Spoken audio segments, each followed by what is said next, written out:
bavandimwe nshuti turi hano imbere yanyu kugira ngo tubashimire tubikuye ku mutima uko mwadutabaye ko mwadufashe mu mugongo mukimara kumva inkuru y'incamugongo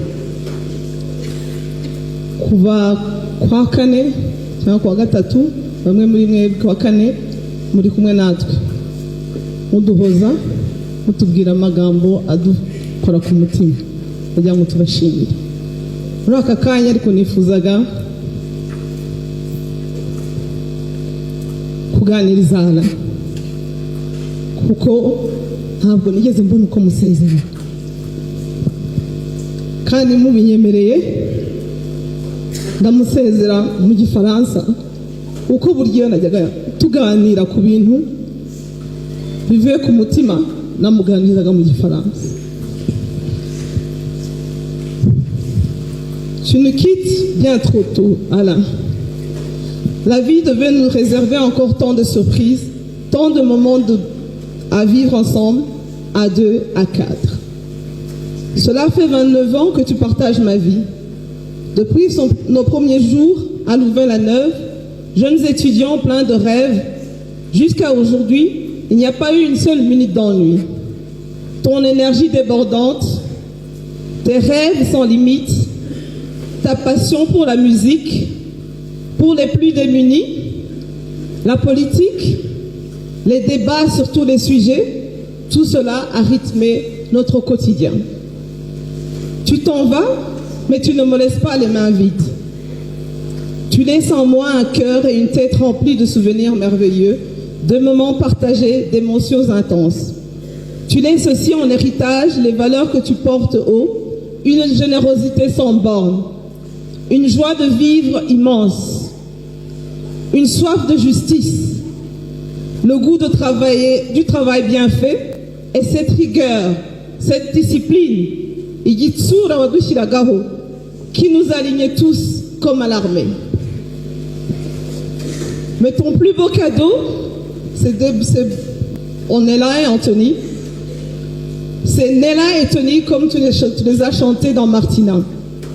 Nos deux joyaux, les trésors que Dieu nous a accordés, nous a confiés. Je te promets de les aimer, de les éduquer avec tes valeurs, de faire en sorte qu'ils grandissent en honorant ton nom. Chaque jour, je leur parlerai de toi, de l'homme incroyable que tu étais, de ton amour inconditionnel, de ton désir profond de nous voir heureux.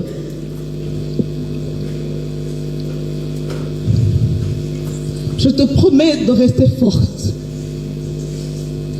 de viser toujours le meilleur, de continuer à être Mwana Mwiza. Tu me l'as dit dès le premier jour et encore la semaine dernière.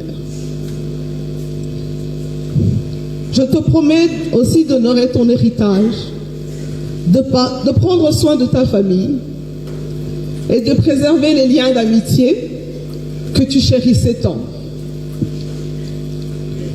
Repose en paix, Alain. Tu vas enfin rencontrer papa. D'ici, on imagine déjà vos échanges passionnés et vos débats politiques. Embrasse-le fort pour nous. Dis-lui qu'il peut être fier de nous, ses filles et de maman qui a réussi haut la main notre éducation. Embrasse aussi Mouzé Namoukéchou. La famille d'Alice est aimable, Zoé et Kai. Avec eux, tu fais partie maintenant des anges qui de là-haut veillent désormais sur nous et nous donnent la force de continuer à marcher droit ici-bas. Alain, tu avais de nombreux rêves et tu en as réalisé beaucoup. Tu as rêvé de musique, de foot, de venir en aide aux autres, de faire des concerts et de voyager. Tu as dit un jour, petit Moukou deviendra grand. Je peux t'assurer que tu as réussi. Si seulement tu pouvais voir le monde qu'il y a ici pour t'accompagner. Voir le Rwanda entier qui te pleure aujourd'hui. tu comprendrais à quel point le grand Mokou, tu es devenu le grand Mokou aujourd'hui. Il y avait un rêve ultime dont tu aimais souvent parler. Et à chaque fois que tu me posais la question de savoir si je t'accompagnerais dans ce rêve, dans cet endroit lointain, je te disais non, ce n'est pas pour moi. Tu rêvais d'aller dans l'espace, d'explorer l'univers. Te voilà aujourd'hui, une étoile, il est milliers d'étoiles dans la galaxie. Je te souhaite explorer au maximum et dis-moi ce que tu auras trouvé. Y a-t-il une autre sorte de vie là-haut? Te voilà parti. Ta carotte, ta papaye, ton amour. Ingis, Pouquet, Pouki, Nandi Mazina Menchi que tu aimais utiliser pour m'appeler.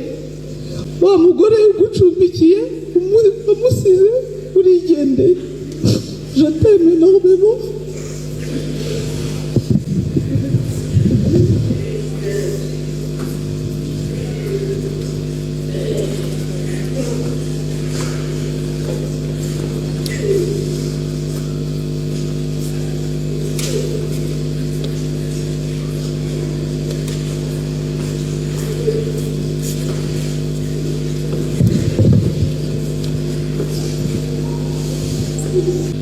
muze hano.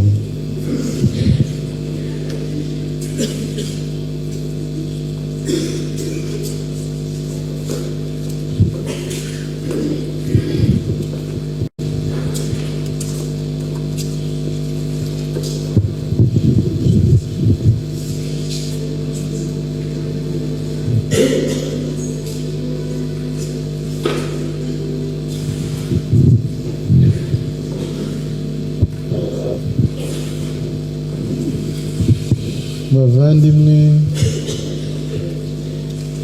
ba Kristo dusangiye kwemera,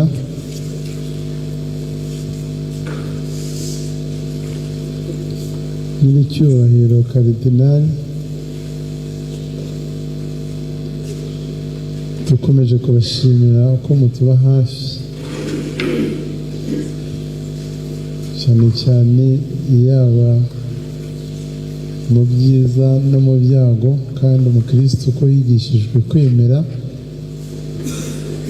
ni uko tuba dusangiye byose kandi tukabisangira nk'abakristo.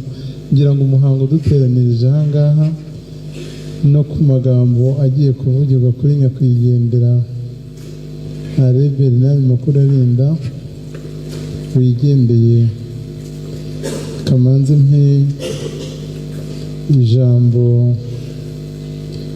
umufasha wanjye, kuko muri uku gusangira kwemera no gusangira ubuzima bw'umuryango, n'umuryango ndimo wese, n'umuryango turimo wese, nk'uko n'ababyeyi bashyingiye, kandi tukagirana n'ubuzima cyane cyane n'urubyaro ndetse n'abavandimwe n'inshuti zose. Mu gihe madamu arimo yitegura, jewe ari Mukurarinda waranzwe no kugirira umuryango bwite wamubyaye ndetse n'abawushatsemo ndetse n'igihugu muri rusange. Agiye umuryango kimukeneye, igihugu kimukeneye ndetse n'isi yose. Ndabivuga kuko Imana yamuhaye ubuzima, yamuhaye n'ubwenge ndetse imuha n'imbaraga n'ubushobozi. mu myaka yari arimo yuzuza 55, yanyuze mu buzima bwinshi, neza. Nkurikije twe turashima nk'umuryango, ariko noneho n'igihugu kirashima. Ntabwo ari amadisikuru tuvuga, kenshi cyane mu bikorwa uko yinjiye mu nzego za leta barabisobanura neza, ariko akagenda azamuka mu ntera ya buri gihe, uko yagiye agaragaza urukundo ku muryango, yajya mu butumwa hanze ntagende isigane n'umuryango bimwemereye abisabye kandi akabyemererwa, ibyo nabyo ni ubutwari. Yanahindukira akongera agakomeza, muri make atabarutse yari umuvugizi wa guverinoma wungirije, kandi twese tumutega amatwi n'abayobozi be. Nkurikije muri ino minsi tumaranye, mukire ko buri wese yagiye amutangira ubuhamya, ni ubutwari bwigaragaza. Njye ndavuga ngo mu ijwi ryacu riranguruye n'abandi bose tumaranye iminsi tumuganiraho tuvuga ibigwi bye, ntitubyumve gusa ngo turangwe no kumva nyine ni agahinda ko ntabwo waremye umuntu tubizi, ejo ni naka nyine mu buzima urakuru ukanasaza cyangwa se uri n'uruhinja, ariko ni uguharanira kugira ubutwari bwo kugera ikirenge mu cye, mu butwari bwamuranze. Njye nagiranye nawe ubuzima tubana, arangije amashuri y'u Buraya imyaka 6, twongera urugo yongera kurusohokamo agiye gushinga urugo rwe, kandi nta munsi n'umwe wigeze uteranira kuri mukuru arindare bamubwiriza icyo gukora, yagiye arangwa no kwibwiriza. Bityo rero ibyo yakoze ni byinshi nakurikiye, hari abamukuriye mu buyobozi, umuvugizi wa leta mukuru, hari noneho